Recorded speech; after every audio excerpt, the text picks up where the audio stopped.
Hello, everyone, and welcome to our halftime interview series. I am your host, Sammy Pavlov, senior field hockey player, economics major, soon to be graduate. I hope you all enjoyed the first half of last season's game for soccer between Mount Holyoke and Smith. I know it's an exciting match.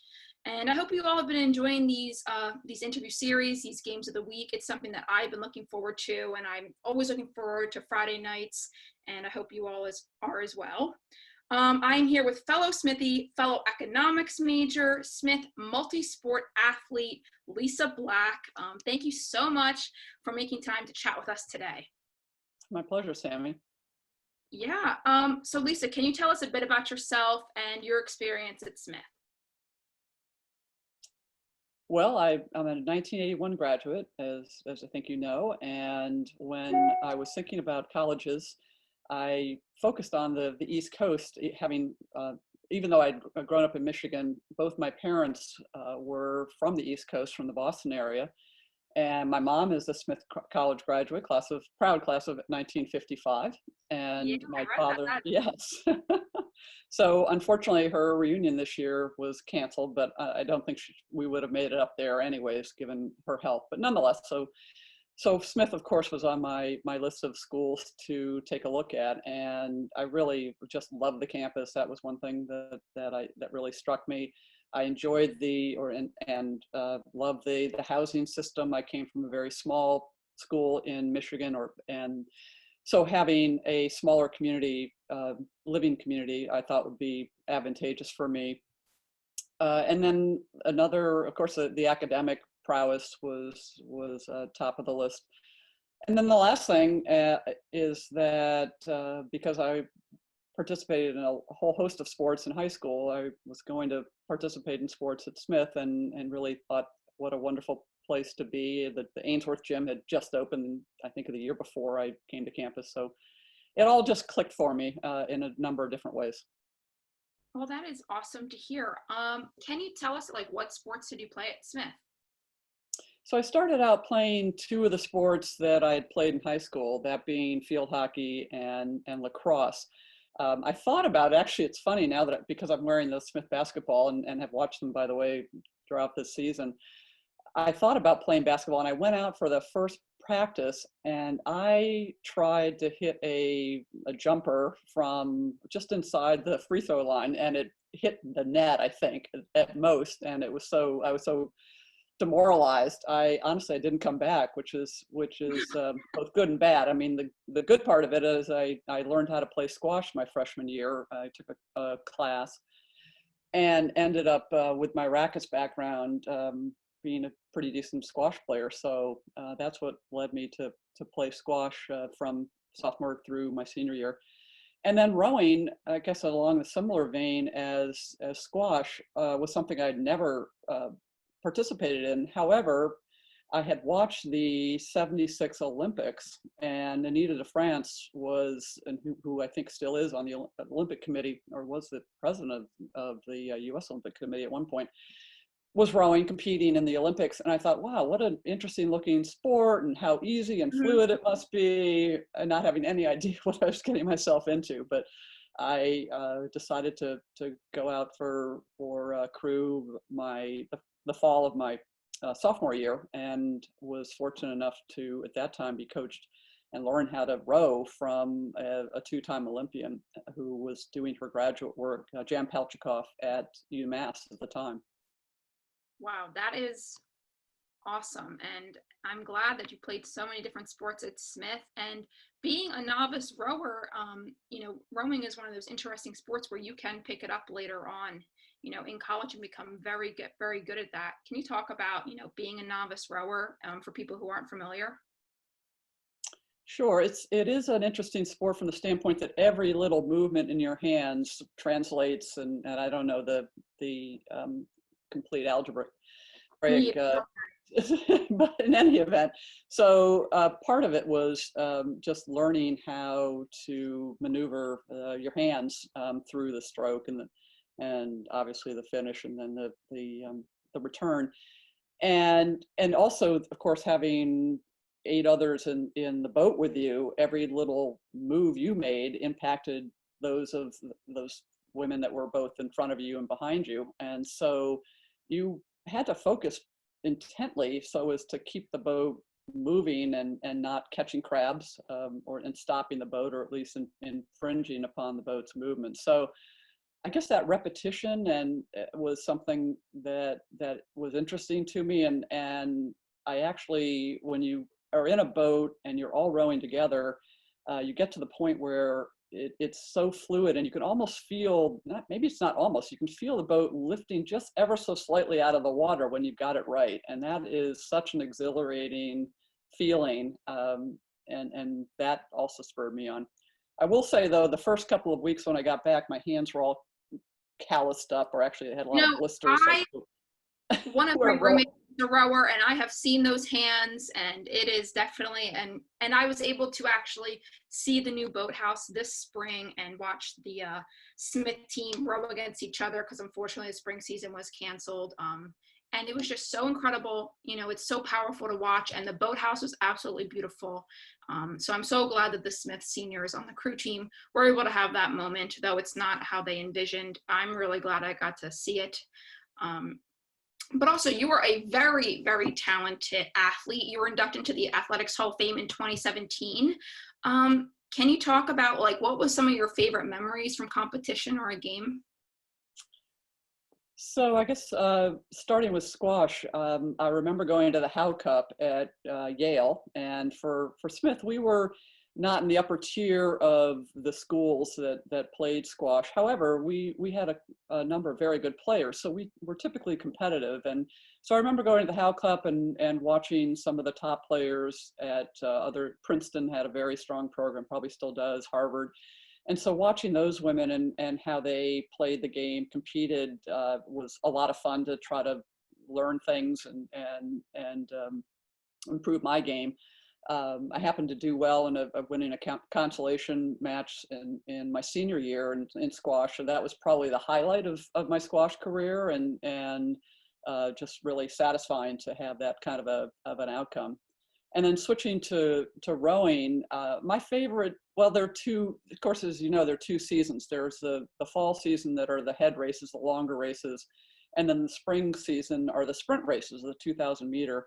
And my favorite race, not surprisingly, was ahead of the Charles, in part because my family was from Boston. My grandparents were still alive at the time, although they didn't come to watch the race. My parents actually came out and watched the head of the Charles, me compete in those races. And then in the spring, the sprint races were a lot of fun. We had a good team, very good team, my junior year, and did well in the Eastern sprints. And we also won a fours race in the spring of my sophomore year, which I honestly, it was on the Connecticut River, but I honestly don't remember what the name of the race was. I'm sorry.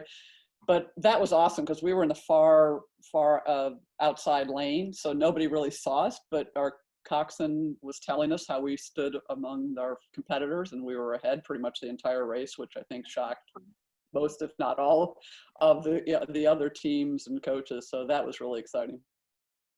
Wow, that is awesome. And I have actually, the only two regattas I've ever been to were the head of the Charles this past year and the year before. And it is something special. And to anyone watching that ever gets the chance to attend any type of regatta, head of the Charles, definitely a must see. And so I guess I want to ask you, as an alum, what drives your continued connection to Smith? Well, and this probably will transition a little bit into my professional life, but one of the things that I grew and learned while at Smith was, I guess I would describe it as coming out of my shell. Of course, you move away from your family, your parents, and the security that they provided. And so part of this was just an emotional growth period for me. So I really felt like it was an important part of my career, or was the competition and the skills that I learned both in the classroom and outside the classroom that helped me professionally. I remember one of my colleagues once said to me, a little bit out of the blue, he said, "Gosh, you're so competitive." And my profession was heading up a fixed income bond team for TIAA/Nuveen, and we were managing literally hundreds of billions of dollars in assets. And so there were times when you had to be competitive. You had to, right, you had to be a leader and lead teams and be disciplined. So many, if not all of those traits that led me to have a rewarding and successful professional career, I think back on my days on the athletic fields and in shells as helping me prepare for that next stage of my life. That's awesome. And can you speak on, after you graduated, studied economics, some of the challenge that you faced, or the types of challenges you faced entering your professional career? Sure. One of the challenges was not having had a business degree. I didn't have some of the staples that are important for a career in investment management. I started out as a credit analyst, so I was looking at companies' balance sheets and income statements and comparing them to their peers.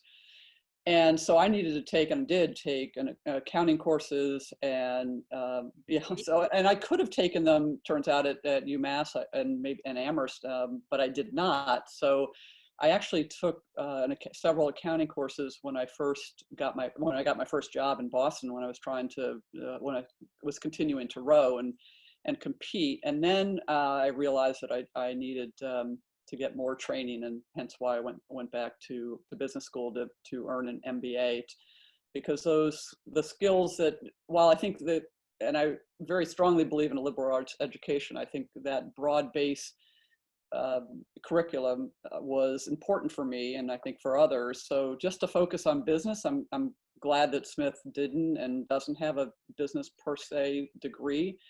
However, I will say that then I had to supplement my coursework post graduation.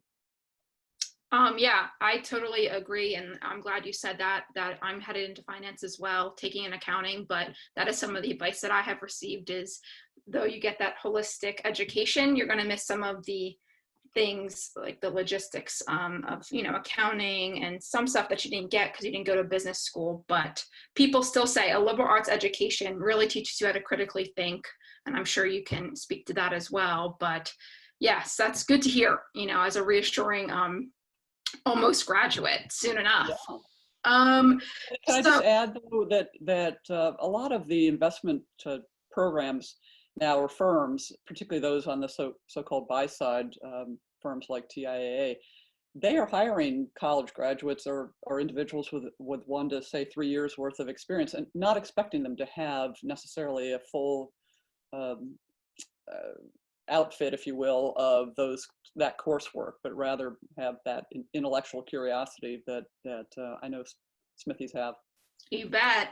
You bet. Also, I didn't get to catch this. And basically, for anyone who doesn't know, when you introduce yourself to a fellow Smith alum, besides being an athlete in your graduation year, you always talk about the houses that you lived in.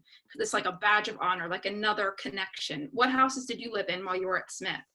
So I started out in Talbot, which was, interesting enough, my mom's house, the house she lived in for a couple of years. And so it was a lot of fun. I didn't choose it because she had lived there, but rather I spoke to a woman from my hometown in Michigan, who at the time was a senior at Smith, and just asked her what she thought or recommended for what would be fun houses. So she recommended Talbot. That was the top of her list. So I did put that down as my first choice. I think the Quad would have been my second choice for houses. And then I thought I was going to go away for junior year. I ended up not doing so. So I came back, and at that point, Talbot was already full. So I ended up in a house called Oak House, which was torn down a couple of years afterwards because it was, I think, a fire hazard. But in any event, and I ended up at Mary Ellen Chase my senior year, which was a lot of fun to be in a house with seniors. Oh, that's awesome. Yeah, I mean, truly, the houses are like another form of the alumni connection. I live in Jordan House, and then I lived in the apartments on campus. Oh yeah, sure. Yeah, but I lived in Wilson for a bit, which is, as you know, where you graduate, in front of those stairs. Mm-hmm. So I like to end these interviews with a bit of hope. What is the silver lining? Anything you're looking forward to during this social distancing time? Well, I can say for myself, I've been spending more time with family members and loved ones, so that's I think a silver lining, and I think that will continue once this is over with. So I think in terms of connecting with people, I've been a little bit better. It's not one of my strong suits to reach out to friends, but I have been during this time to. In fact, on Tuesday nights I have a group of women that get together and have a virtual cocktail hour at 7:30 tonight. So that's I one of love the it. things I'll be doing. So those kinds of connections are have been a lot of fun. Yeah, people are definitely getting creative with how they're, you know, having virtual happy hours, virtual teas, meetups, watching shows on Zoom or playing games. So you're definitely seeing a creative side of people today. And that is about all the time we have for our interview. I just wanted to thank you for all your contributions to Smith. I have heard about you since I've been at Smith, and the connections that you make and your continued desire to see Smith excel in the new MAC, athletically, academically. All the athletes really appreciate it, because without alum relations, we couldn't really do what we need to do or have the equipment we need. And I'm excited to be a soon-to-be alum and doing the same thing in some regard, giving back to Smith, because I think it's so important.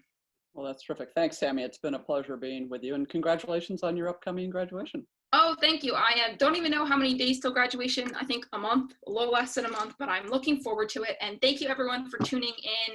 I hope you enjoyed the second half of the Smith soccer game with Mount Holyoke. Next Friday, we will be having Mount Holyoke versus Smith in volleyball. So please tune in for that. Thank you for the support. Please keep giving us feedback and love on all social media platforms. We appreciate it. Hope everyone stays safe and takes care.